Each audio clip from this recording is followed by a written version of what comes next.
A number of requests came in to review the Syntaxx linear power supply in combination with the Mytek Brooklyn.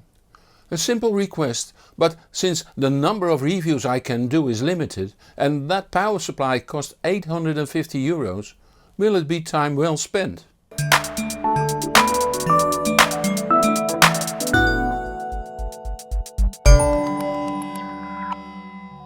I had heard enthusiastic stories from users when they combined the Syntaxx power supply with the Mytek Brooklyn DAC.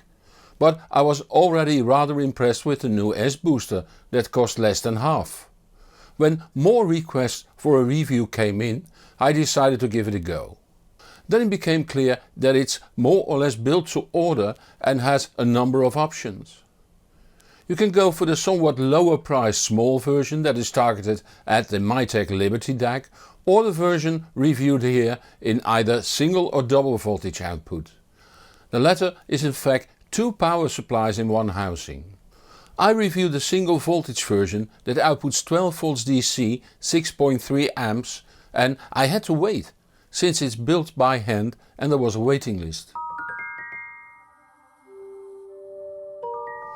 The housing is relatively large for just a power supply, measuring 330 by 290 by 94 mm. The anodized aluminium front holds a tiny power LED and the brand logo. A black front is also available. On the rear the IEC main socket with integrated fuse holder and power switch. The manual clearly mentions on what pin the live pole should be connected. Simply use a voltage detector to get the polarity right. A soft start circuit allows the control electronics to settle first. The two 12 volt DC outputs are on the other side of the back panel. These are connected in parallel, so use the same power output. Inside we find a huge 200 VA toroidal transformer and three eyelet boards.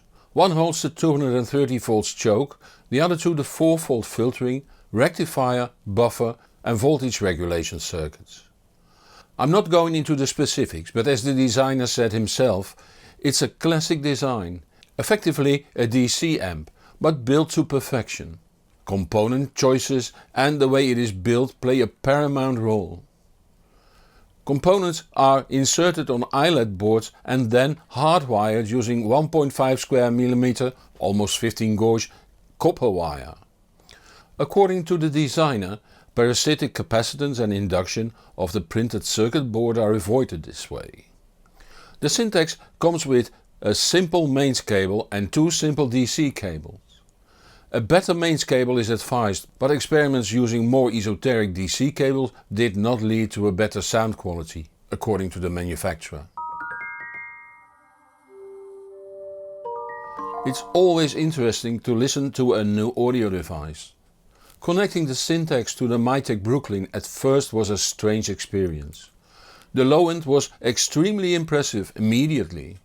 There was deeper lows than I have ever heard coming from my setup 1. It was more open, better in control, and the last remaining time smearing I thought was due to room modes almost completely disappeared. Really a weird experience. The mid-range was way off though. Nasal, clogged up, lacking any stereo image and sibilance control was non-existent. But that didn't scare me the least, since I have heard this before in good designs. It usually takes a lot of time to burn in this case it got perhaps to 95% in 8 days of continuous 24/7 playback. But it's worth the wait, for once burned in it rewards you greatly. This is a product like the SOTM SMS200 Ultra, a product that makes me wonder if you will believe me, for it almost sounds too good to be true.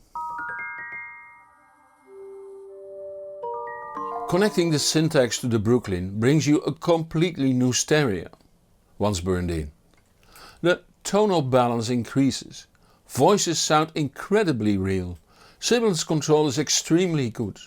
Resolution is better than I have ever heard in my setup 1 till now. The stereo image is very well defined, yet wide and deep, and the lows. Whoa! Not the mid-low fake low, but true low end, open, fast and detailed. Overall the sound is free of stress, real and, dare I say it, the best of analog and digital combined. This is the sound quality I know from clearly more expensive equipment. Let's be clear about it though. The combination of the AccuVox router, the AudioQuest Diamond Cat 7, the SMS200 Ultra Neo plus S-Booster, the AudioQuest Diamond USB cable, the Mytek Brooklyn plus Syntaxx power supply together is close to €7,000. But it's worth every cent or even more sound-wise. I've often told you about the importance of a good power supply. But that the influence could be this big is even a surprise to me. There's also less good news though. First, only European models are available. There's no 115 volt 60 Hz version and there is no certification for markets outside the EU.